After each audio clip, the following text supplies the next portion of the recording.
Hola, buenas tardes. Es un gusto estar con ustedes en este tiempo y compartir esta tarde con todos ustedes que se han conectado. Mi nombre es Ana Laura Tapia Rodríguez, soy especialista en endodoncia y bueno, un poquito de mi currículum.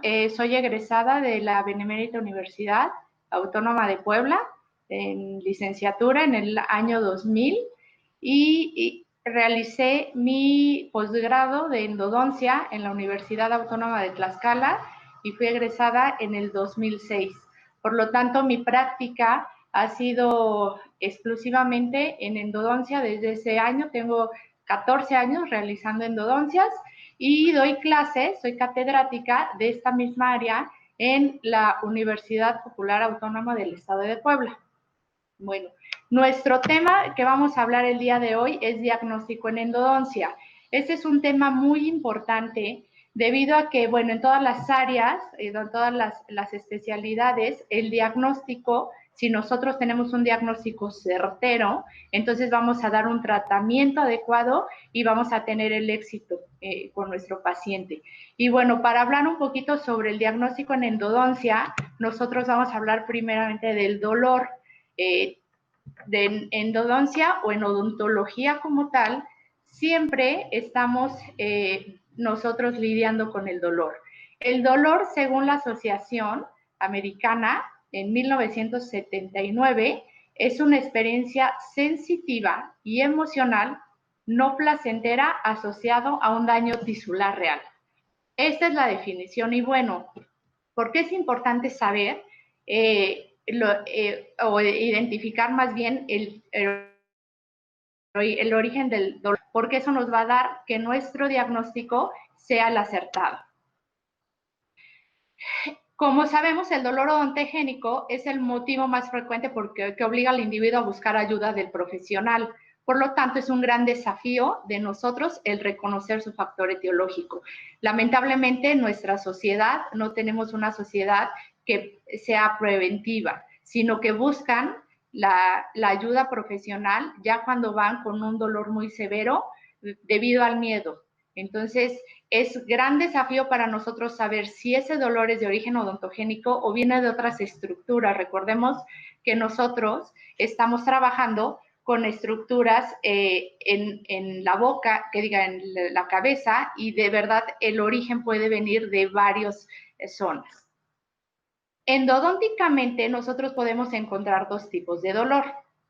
El dolor primario, que es conocido como eнимia, o el dolor secundario, que es conocido como maledinia.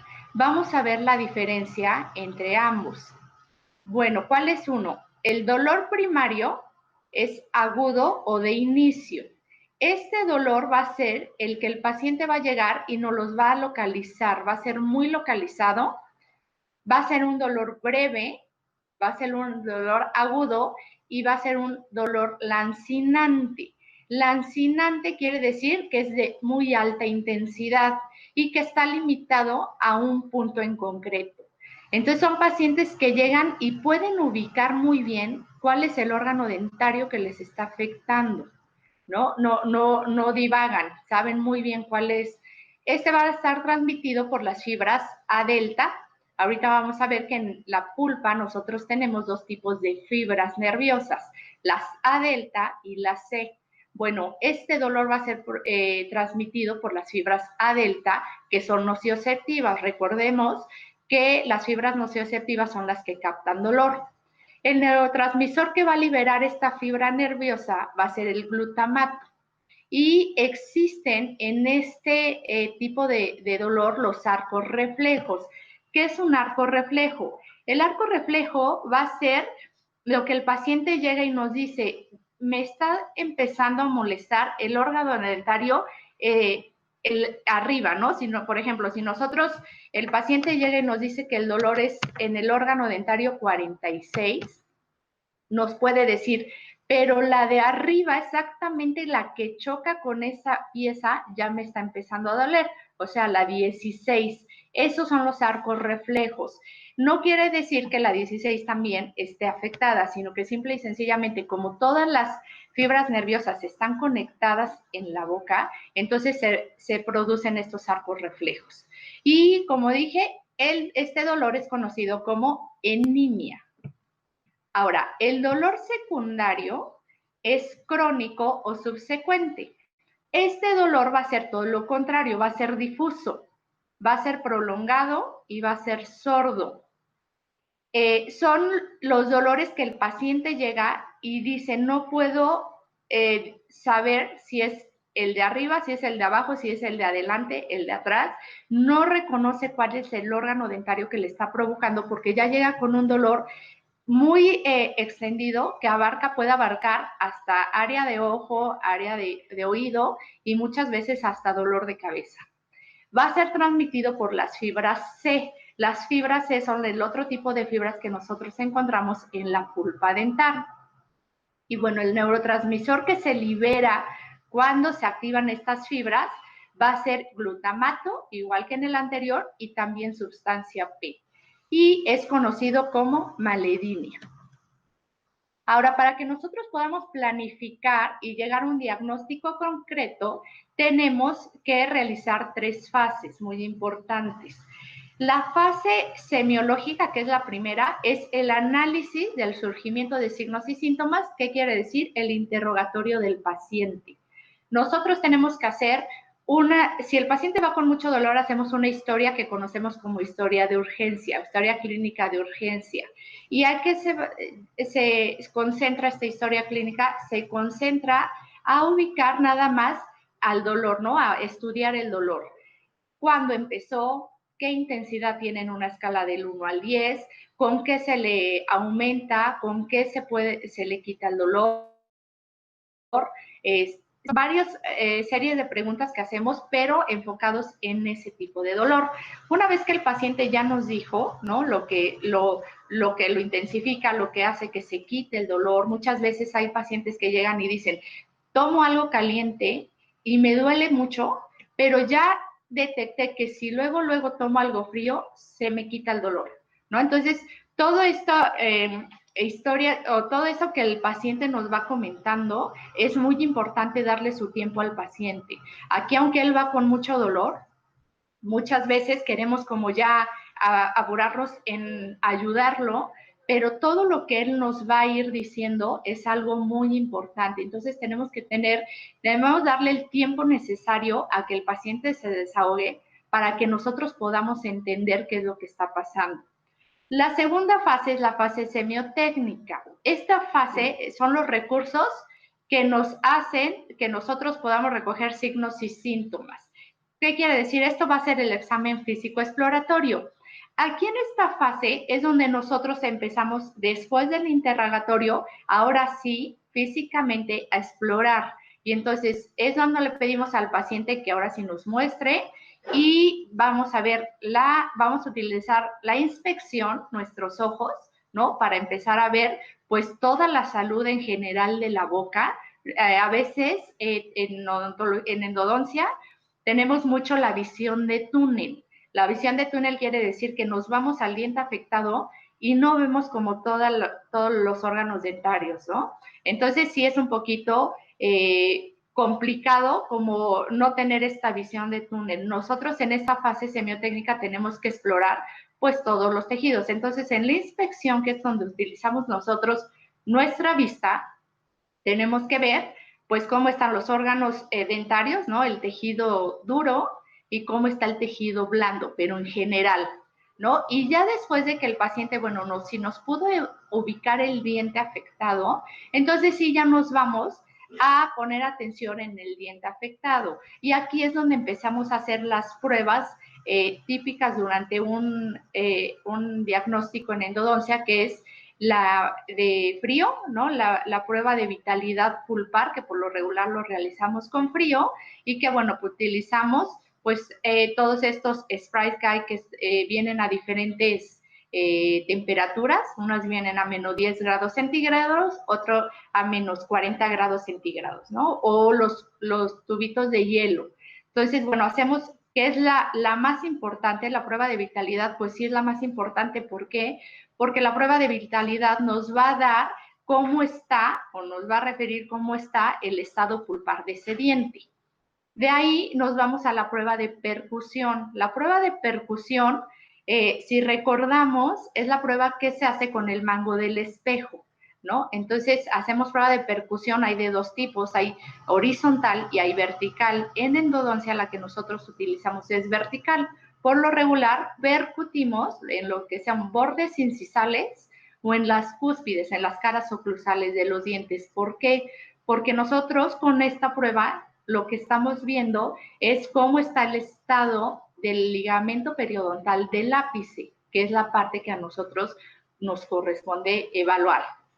La prueba, la percusión horizontal es la que utilizan los periodoncistas para evaluar pues el ligamento periodontal, pero de la tercio cervical y de tercio medio.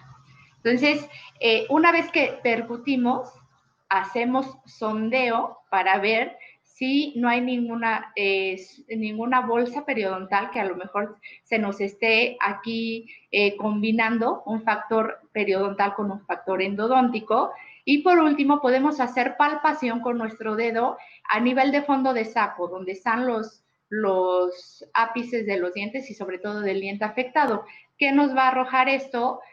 Nosotros podemos encontrar cualquier líquido que se encuentre ahí alojado, en este caso puede ser sangre o pus, en la zona periapical, y eso nos va a dar una completa visión de lo que está pasando en ese órgano dentario. Y por último, la fase propedéutica. La fase propedéutica va a ser el análisis, estudio e interpretación de los datos recogidos.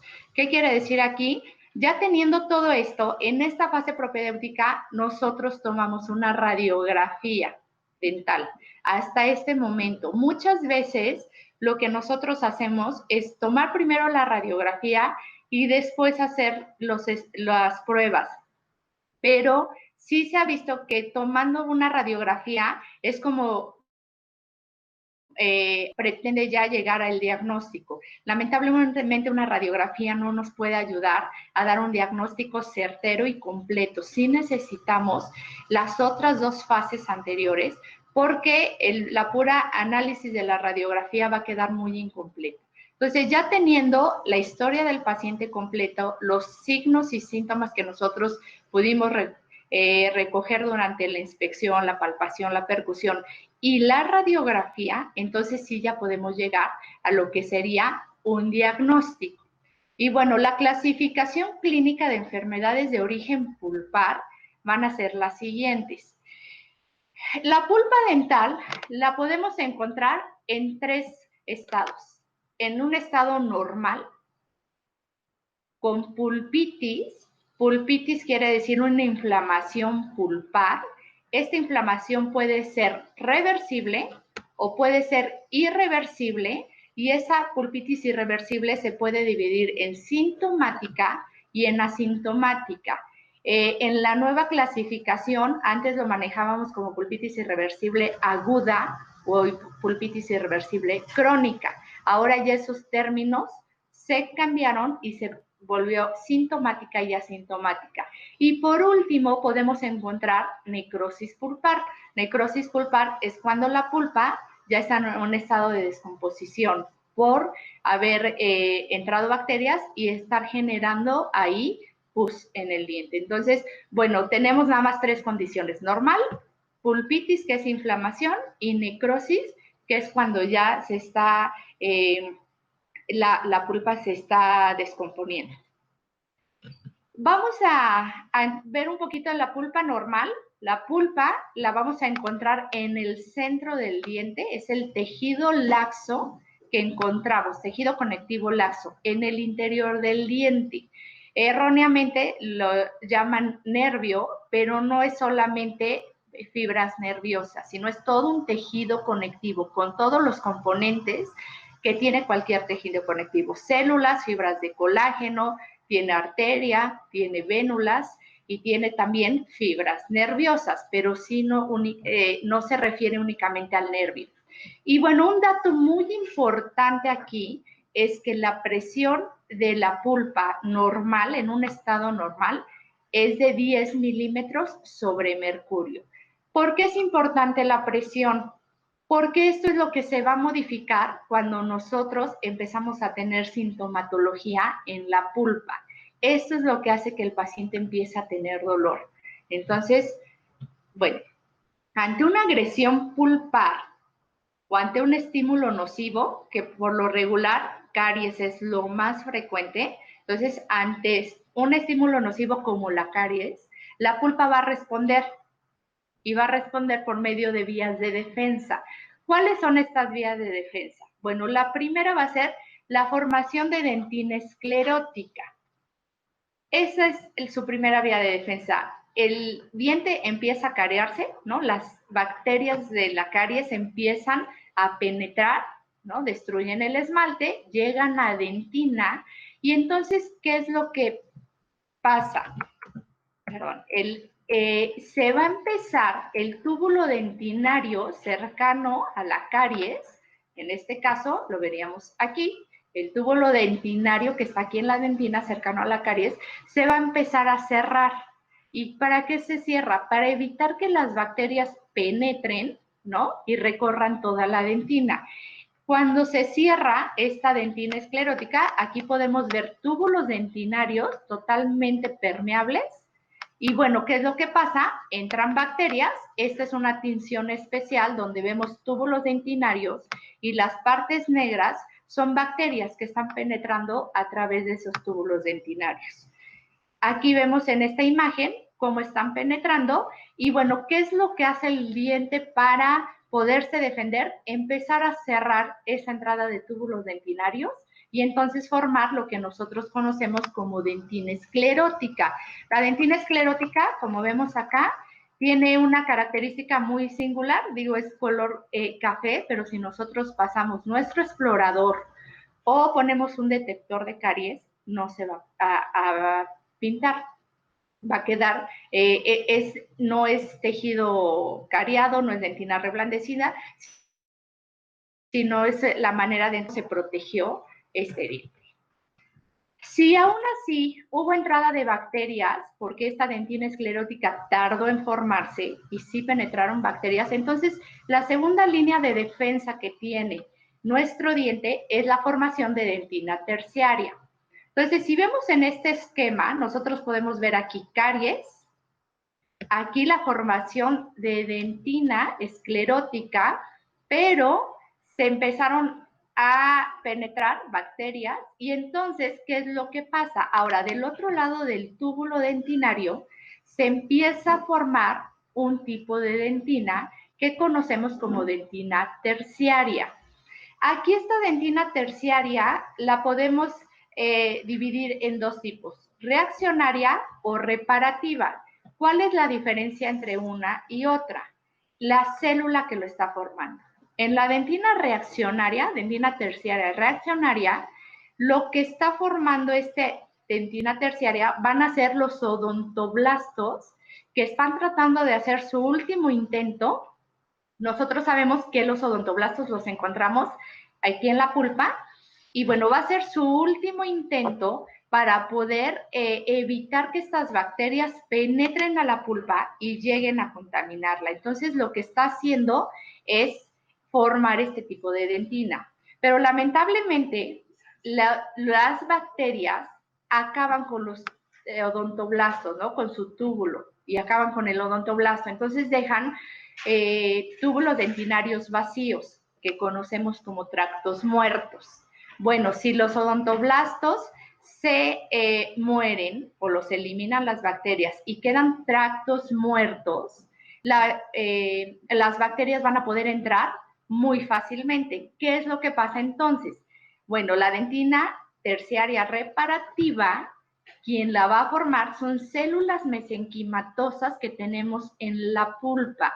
Nosotros, si recordamos, en la pulpa tenemos una población celular muy grande. Entre ellas están, aparte de los odontoblastos que ya mencioné, en la zona odontoblástica, están en la parte del centro en la zona celular, perdón, están células mesenquimatosas indiferenciadas. Son células que no tienen una función como tal, pero que se distinguen o se especializan en un pseudoodontoblasto para poder formar este tipo de dentina y que pueda tapar el paso a las bacterias. Si aún así ninguna de las dos células, tanto el odontoblasto como las células mesenquimatosas, pudieron tapar que entraran las bacterias y llegaran a la pulpa, entonces tenemos en pulpa células. Ven que les comentaba que, bueno, en la pulpa tenemos bastantes población de células y entre esas también tenemos células de defensa. Entonces, las células de defensa lo que van a hacer es tratar de eliminar a las bacterias. Pero cuando ya hay bacterias, lamentablemente, o no bacterias, simplemente toxinas, las toxinas van a ser van a ser los compuestos que la bacteria hace para destruir el tejido. Entonces, bueno, cuando hay toxinas, empieza a haber inflamación pulpar. Entonces, aquí es donde empezamos a ver nosotros cualquiera de las patologías que vamos a ver. La pulpitis reversible, que es la primera patología que vamos a valorar ahorita, bueno, ¿cuáles son los signos y síntomas de esta pulpitis reversible? ¿Se acuerdan que nosotros vimos que en nuestra segunda fase teníamos que hacer pruebas? En la prueba de vitalidad con frío, el dolor va a ser muy rápido. Ustedes van a colocar su cotonete o su algodón con el líquido frío, ¿no? O el tubito de hielo, y ese dolor no le va a dilatar al paciente más de 3 segundos. ¿Qué es lo que hacemos? Por lo regular, aislamos con rollitos de algodón, es un aislamiento relativo, secamos la zona que nosotros vamos, o el diente que nosotros tenemos como sospechoso y 2 dientes contiguos. Entonces, si vamos a trabajar, por ejemplo, el órgano dentario 16, lo que vamos a colocar es un rollito de algodón en todo ese cuadrante y vamos a secar el órgano dentario 15, 16 y 17. Y entonces colocamos nuestro endoice o el líquido que vamos a utilizar primero en 2 dientes testigos. Los dientes testigos por lo regular son los que están juntos. Lo vamos a colocar en el órgano dentario 15 y en el 17 para por último el paciente pueda saber cuál es lo normal, ¿no? Pueda tener una referencia de lo normal a lo anormal. Bueno, si en ese órgano dentario que tenemos como sospechoso el dolor no dilató más de 3 segundos, si hacemos la percusión, que yo les decía vertical, y es negativa, si el paciente les dice que no ha necesitado tomar analgésicos porque el dolor no ha sido muy fuerte, entonces el tratamiento que nosotros realizamos es tratamiento de operatoria. Por lo regular son esos órganos dentarios que llevan restauraciones desajustadas o fracturadas o llevan caries pero muy incipientes. ¿Qué es lo que está pasando aquí? ¿Se acuerdan que les comenté que la presión pulpar es un dato muy importante? Bueno, vimos que esa presión pulpar en un estado normal es de 10 milímetros sobre mercurio. En esta pulpitis reversible aumenta a 13 milímetros sobre mercurio, por eso el dolor. Ahora, recordemos que la pulpa se asemeja mucho a lo que sería el cerebro, ¿no? La pulpa es un tejido blando, vimos que era tejido conectivo laxo, que está rodeado de unas paredes duras, que es la dentina. Entonces, cuando hay aumento de presión, esa presión no tiene para dónde salir, ¿no? No hay dónde salga o dónde se libere, y eso lo que está generando es que aumente la presión adentro de ese órgano dentario y esa presión es lo que va a originar el dolor. Bueno, en este tipo de padecimiento, de patología, lo que se está activando, yo les comentaba, tipo de fibras nerviosas que tenemos en la pulpa son 2, las A delta y las C. Las 2, si nosotros podemos ver, como les comentaba, son nocioceptores. ¿Qué quiere decir nocioceptor? Que detectan dolor. Entonces, la ubicación de las 2 es diferente. Si recordamos, nosotros tenemos 4 zonas pulpares. la zona odontoblástica, que es la zona más superficial pegada a lo que sería la predentina y la dentina secundaria. Aquí están todos los cuerpos de los odontoblastos tratando de que, bueno, están formando dentina en un estado normal, en un estado donde ya hay una afección. Lo que están tratando es de evitar que pasen bacterias a lo que sería el centro de la pulpa. Luego sigue la zona libre de células. La zona libre de células sería en este esquema, todo esto. Y bueno, si nosotros logramos ver, se ven fibras nerviosas. Aquí lo único que vamos a encontrar son las fibras nerviosas A delta. Estas fibras nerviosas se van a entrelazar formando lo que conocemos como el plexo de Rashkow. De ahí viene la zona rica en células, donde podemos encontrar la gran cantidad o variedad de células que les había comentado, células de defensa, las células mesenquimatosas indiferenciadas, fibroblastos, células dendríticas. Encontramos toda una variedad de células que ayudan y aportan a la defensa de lo que sería la pulpa. Y por último, tenemos el corazón o el centro de la pulpa, donde podemos encontrar arteria, vena y otro tipo de fibras nerviosas. El otro tipo de fibras nerviosas que encontramos aquí son las fibras C. Entonces, en la zona acelular encontramos las fibras A delta, en el corazón de la pulpa encontramos las fibras C. Eso nos va a ayudar mucho a saber qué tanto está afectada mi pulpa, qué tanta inflamación está, si está muy superficial, como en una pulpitis reversible, o si ya está en el corazón de la pulpa, como una pulpitis irreversible. Y bueno, nosotros vimos que el dolor en este tipo de afectación en la pulpitis reversible dilata menos de 3 segundos. ¿Por qué dilata menos de 3 segundos? Me voy a regresar un poquito. Las fibras A delta, que son las que encontramos en la zona acelular, podemos ver aquí que son mielínicas. Las fibras C son amielínicas. Entonces, esto tiene mucho que ver. ¿Por qué dilata menos de 3 segundos? Porque una fibra mielínica, si nosotros recordamos, tiene espacios cubiertos por mielina y espacios descubiertos. Estos espacios descubiertos, si se acuerdan, se llaman nódulos de Rambier. Y entonces el impulso nervioso en una fibra mielínica salta de nódulo de Rambier a nódulo de Rambier. Como vemos aquí, es un impulso saltatorio, va de salto por salto. Entonces recorre la fibra nerviosa muy rápido, por eso dilata menos de 3 segundos. Y eso nos indica que son las fibras A delta, perdón, las que están afectándose y que probablemente la pulpitis sea reversible y que con un tratamiento operatorio sea más que suficiente. Radiográficamente no podemos ver si esta pulpa tiene pulpitis o necrosis. Únicamente lo vemos a través de un corte histológico. Entonces, tratar de diagnosticar, ¿no?, si este órgano dentario está con pulpitis o con necrosis sería imposible.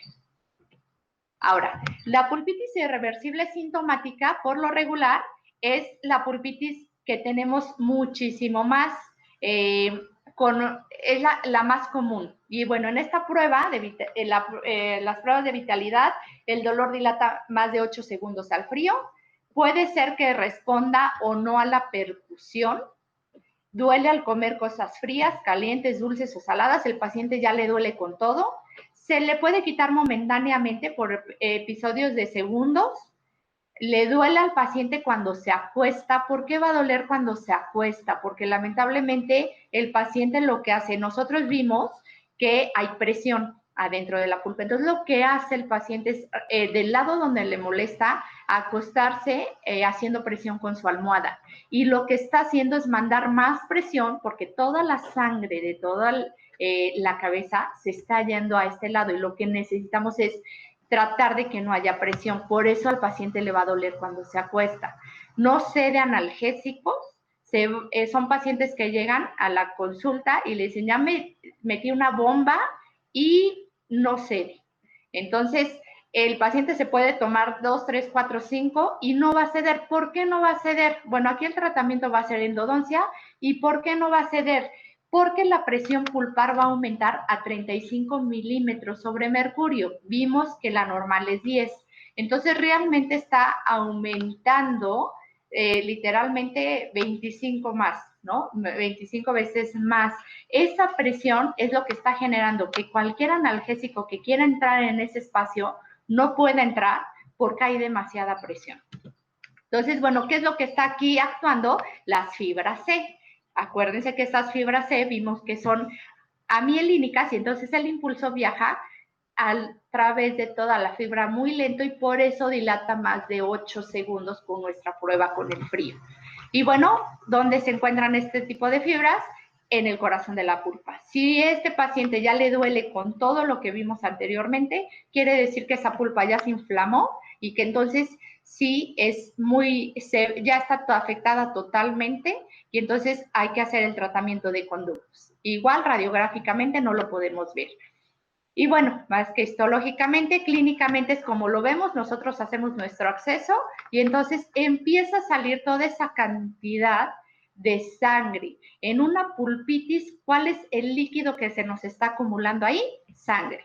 Entonces, bueno, empieza a salir y nosotros lo que tenemos que hacer, este paciente lamentablemente ni con analgésicos ni con cualquier otra cosa se le va a quitar más que liberar toda esa presión. Y bueno, ¿qué es lo que está pasando? Aumenta nuestras fibras, las arterias, perdón, van a aumentar de tamaño, van a acumular toda esta sangre que vimos anteriormente y por eso aumenta la presión. Esto es lo que pasa en vasos sanguíneos, en una pulpitis irreversible sintomática. En las fibras nerviosas, tanto A delta como C, también pasa algo. Se activa, con todo esto, se activa un factor de crecimiento neuronal que tiene la pulpa. ¿Y qué quiere decir? Que las fibras nerviosas se van a arborizar. Arborizar quiere decir, van a salir más terminaciones nerviosas. Por eso, anestesiar muy bien al paciente y con la anestesia adecuada es lo ideal para que nosotros podamos atacar a todas estas fibras que se arborizan. Y junto con la arborización se dan dos fenómenos muy importantes. Uno es la hiperalgesia y otro es la alodinia. La hiperalgesia quiere decir que es cuando es el fenómeno cuando el paciente le duele más de lo normal, ¿no? Se aumenta el dolor es muy aumentado. Y alodinia quiere decir que algo que no era doloroso, ahora al paciente se le vuelve doloroso.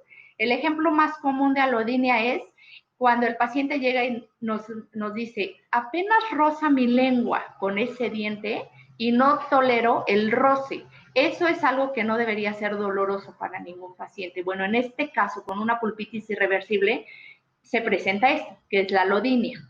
Entonces, eso se presenta porque las fibras nerviosas se arborizan y eso se da por esta inflamación. En la pulpitis irreversible asintomática, vamos a tener que a pruebas de vitalidad con el frío va a aparecer. El dolor tarda en aparecer. De hecho, nosotros hacemos la prueba y parecería que está necrótico. En necrosis es negativo esta prueba de vitalidad, pero después de ciertos segundos, el paciente empieza a decir, sí, ahí ya me está doliendo. Puede ser positivo o negativo a percusión, se quita momentáneamente y el paciente es muy común decir que le duele como si su diente estuviera cariado. Y el tratamiento es de conductos. ¿Cuáles son estos órganos dentarios que presentan esta pulpitis irreversible asintomática? Son los órganos dentarios muy comunes donde el paciente tiene una incrustación o tiene una corona, se le desaloja la incrustación, la corona, y por cuestiones no va inmediatamente, sino lo deja, ¿no? Y va con nosotros después de una semana, 2 semanas, 3 semanas, para que le coloquemos su misma restauración.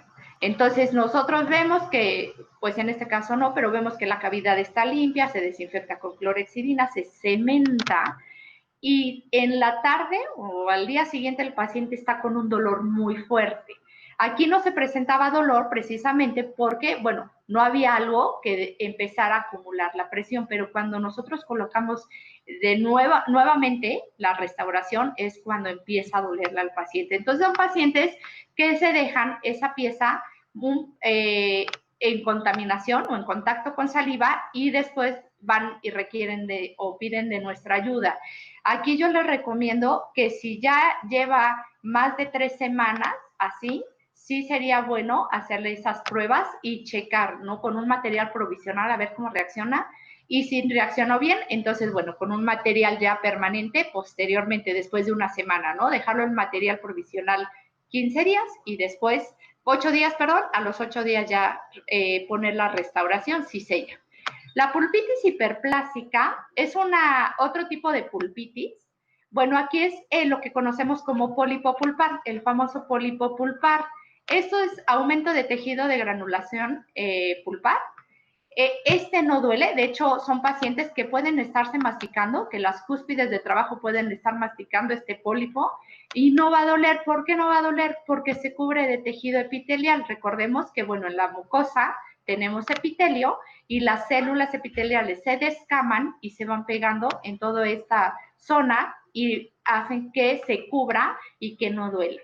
El paciente no presenta dolor o muy leve y se presenta en pacientes jóvenes. ¿Por qué en pacientes jóvenes? Porque la pulpa está muy irrigada en pacientes jóvenes y nuestra célula o población celular es muy grande. Y el tratamiento, pues para poder restaurar esto, es tratamiento de conductos. ¿Cómo se retira? Yo recomiendo que se retire con una cucharilla, irla despegando, es muy fibroso, pero irla despegando hasta encontrar la entrada de los conductos. Y bueno, la necrosis pulpar. La necrosis pulpar ya no es inflamación, ya no vamos a encontrar aquí lo que sería sangre. Aquí lo que encontramos son bacterias dentro del conducto y esas bacterias lo que empiezan a hacer es descomponer lo que sería la pulpa dental o nuestro tejido conectivo. Se divide en necrosis por licuefacción y necrosis por coagulación. La necrosis por licuefacción es donde nosotros encontramos tejido purulento, líquido purulento, perdón, y la necrosis por coagulación es cuando el paciente tuvo un traumatismo y por cualquier golpe se rompe el aporte sanguíneo y la pulpa queda pues adentro y en descomposición, pero aquí no encontramos lo que sería líquido purulento. A pruebas térmicas no va a responder, puede que responda o no a la percusión y el tratamiento es de conductos. Ahora, aquí en la necrosis pulpar es muy importante recalcar que debemos quedarnos o llegar a donde está nuestro CDC y eliminar toda la pulpa, porque en 1 milímetro de pulpa que nosotros dejemos hay 300 especies de bacterias diferentes. Entonces, dejamos toda una colonia de bacterias por milímetro. Entonces, sí es muy bueno en retirar totalmente toda la pulpa necrótica. Y bueno, aquí vemos focos de microabsceso y cómo se ve histológicamente la necrosis pulpar. Ahora, la clasificación de enfermedades de origen periodontal, pero que son por una cuestión pulpar muy diferentes a la de origen periodontal como tal, también van a ser 3 estados. Normal, el periodonto lo podemos encontrar normal. Podemos encontrar periodontitis. La periodontitis, como vemos, es inflamación del periodonto y todo va a ser apical. Nuestra área de trabajo en ligamento periodontal es apical. Puede ser sintomática o asintomática y bueno, tenemos los abscesos, los famosos abscesos, que ahí es cuando ya hay pus dentro de los tejidos periodontales.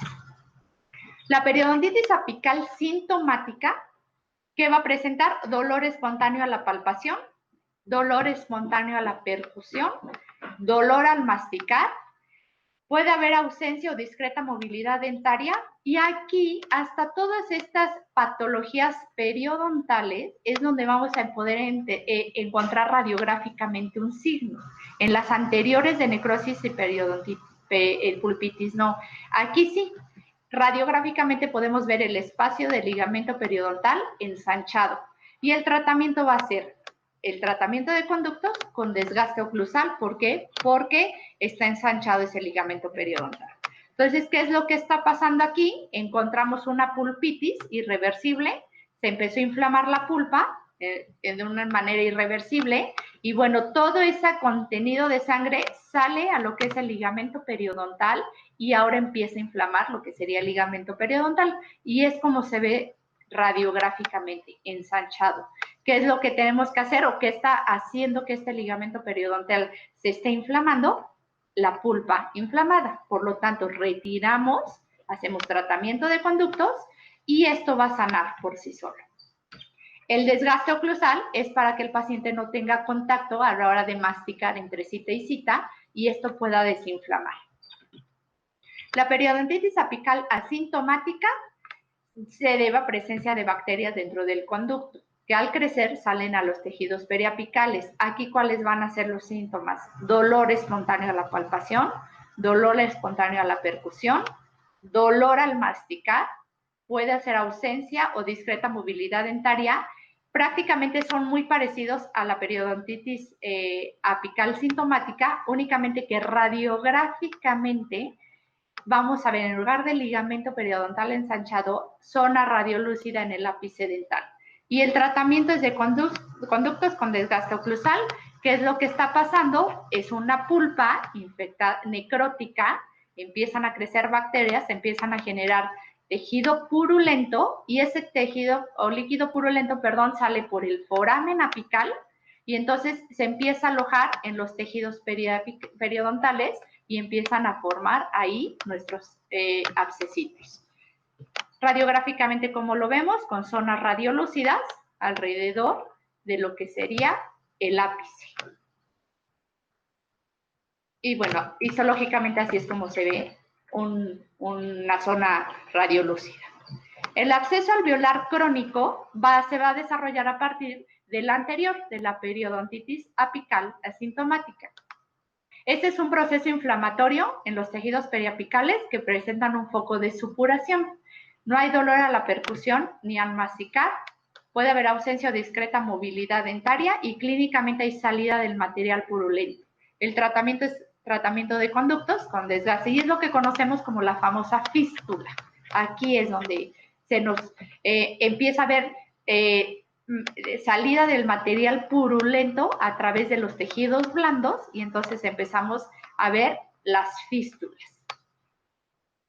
Y bueno, por último tenemos el absceso alveolar agudo. Este absceso alveolar agudo es dolor espontáneo. Aquí el edema es evidente, el paciente ya llega con cara asimétrica. Puede haber movilidad dentaria, puede haber pérdida ósea. Radiográficamente lo que vamos a ver es una zona radiolúcida. Aquí es más cómo se ve el paciente, ¿no? Clínicamente. Y el tratamiento de conductos va a ser, el tratamiento va a ser la endodoncia, el tratamiento de conductos con incisión de la salida del material purulento, ¿no? Y aquí es como podemos ver a los pacientes que ya llegan con abscesos muy grandes, donde a veces tenemos que pedir ayuda a cirujanos maxilofaciales para que puedan drenar este tipo de abscesos, porque bueno, sabemos que si es en el área inferior, esto puede desarrollar una angina de Ludwig y poner la vida del paciente en peligro. Radiográficamente así es como se ve el absceso alveolar agudo. Pues muchísimas gracias. Esto fue todo lo que se refiere al diagnóstico pulpar.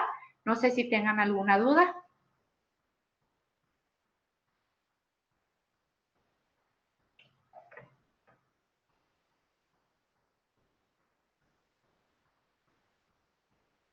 Ok, Jorge nos pregunta ¿en qué consiste un arco reflejo? El arco reflejo, como mencioné, consiste en cuando el paciente llega y le está afectando, él conoce muy bien el órgano dentario, que es el afectado, y empieza a sentir la misma sintomatología en el diente por ejemplo, si es el 46, el antagonista, era la palabra, el antagonista. Si tiene dolor en el 46, el paciente llega a la consulta diciendo que el 16 también ya presenta los mismos síntomas y bueno, ya está preocupado porque piensa que ya los dos están afectados. No, el que está afectado es el que empezó primero, en este caso sería el órgano dentario de 46, y el 16 lo que está haciendo es un arco reflejo. ¿Por qué se dan estos arcos reflejos? Porque todas las fibras nerviosas en cara, en cráneo, están conectadas unas con otras, por eso se empieza a dar. Tenemos otra pregunta. Ariadna pregunta, ¿por qué no cede analgésicos en la pulpitis irreversible asintomática? Como comentaba, no cede analgésicos porque hay un aumento de la presión pulpar. Nosotros vimos que la presión pulpar es de 10 milímetros sobre mercurio en una pulpa normal, y en una pulpitis irreversible aumenta a 35. Entonces, el espacio de la pulpa, o más bien la pulpa aumenta 10 veces su tamaño y ya no hay cabida para que entre el analgésico a hacer su efecto.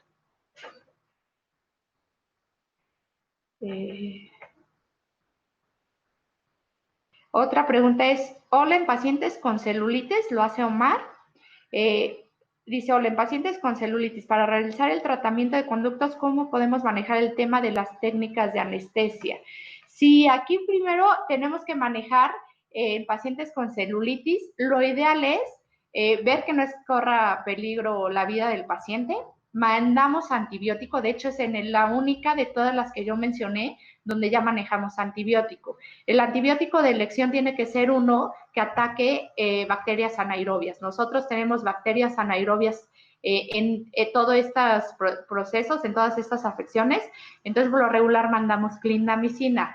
Se le manda clindamicina al paciente por 8 días y después se está monitoreando en esos 8 días, ya nosotros podemos empezar nuestro tratamiento de conductos para que la anestesia nos pueda hacer efecto. Lamentablemente, en un absceso tenemos un pH en todos estos tejidos de 3, es muy ácido. Entonces, los anestésicos en pHs tan ácidos no hacen al 100%. Entonces, lo ideal es manejar primero y quitar carga bacteriana para después ya poder anestesiar y que la anestesia haga. Otra pregunta, Erika Luna pregunta, doctora, buenas tardes, ¿qué material provisional recomienda poner antes de volver a colocar una incrustación que se había caído? Bueno, como no tiene endodoncia, por lo regular lo que manejamos es el System, porque si colocamos Provisit, que es como el más común en la área endodóntica, recordemos que este Provisit absorbe humedad, entonces lo que colocamos es el System, es lo ideal. Ok. Muy bien. Bueno, pues creo que fueron todas las preguntas. Me despido. Muchísimas gracias por su tiempo. Espero que haya sido de gran ayuda y de gran edificación toda esta conferencia. Y bueno, les dejo mis datos por cualquier duda y ya si quieren contactarme a través de correo o por celular. Mis datos son, el correo es analautapia@yahoo.com.mx. Lo repito de nuevo, analautapia@yahoo.com.mx, y el celular es 22 29 01 27 51. 22 29 01 27 51. Muchísimas gracias.